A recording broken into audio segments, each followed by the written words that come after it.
አሃ ቀዩ እንዴ ማን ነው ቀይ? እኔ ነው ቀዩ ማዘርዬ? አንተና እንዴ ናገባና እንነጋገር። ኧረ ማዘር እኔ እንደዚህ አይነት ነገር እኔ በጣም አላማ ያለኝ ሰው ለስራው ያዝ። ምን ነው እድሜሽን ካልገመትኩ አልክ እንዴ?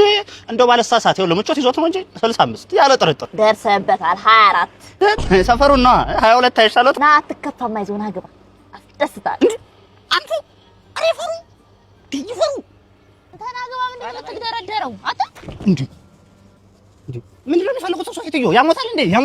እኔ ቆይ የቤቴን ሴራሚክ ሳልገዛ ልሙትነት? ለሴራሚክም ቢሆን ነገ ምርጥ መፍትሄ አለ። ናገባ ጥራት ያላቸው የመሬት የግድግዳ ሴራሚኮችን እንዲሁም የባኞ ቤት እቃዎችን አይኤስኦ ሰርቲፋይድ የሆኑ ፕሮዳክቶችን በማቅረብ የሚታወቀው ኤንኢ ኢምፖርት ኤክስፖርት የአውሮፓ ስታንዳርድ የሆኑ ግሬድ ኤ ፕሮዳክቶችን ቀጥታ ከፋብሪካው ከቻይናና ከህንድ ስለምናስመጣ ዋጋችን እጅግ ተመጣጣኝ ነው። የኮንስትራክሽን ማቴሪያሎችን የምትፈልጉ ከታች ባስቀመጥነው ቁጥር እየደወላችሁ ከእናንተ የሚጠበቀው የምትፈልጉትን ብዛት አይነትና እንዲሁም የከለር ምርጫችሁን መናገር ብቻ ነው። ከዛም ከ1 ወር ከ15 ቀን እስከ 2 ወር ባለው ጊዜ ውስጥ እኛ ኦርደራችሁን እናደርሳለን። እናንተም በማንኛውም ሰዓትና ቦታ ላይ ሆናችሁ ከኤንኢ ኢምፖርት ኤክስፖርት ጋር መስራት የምትችሉበትን መንገድ አመቻችተናል። የግንባታ ቦታዎች ጋር በመሄድ የሚያስፈልጋቸውን ነገሮች መጠየቅ፣ ከዛም ከኛ ጋር መስራት ትችላላችሁ።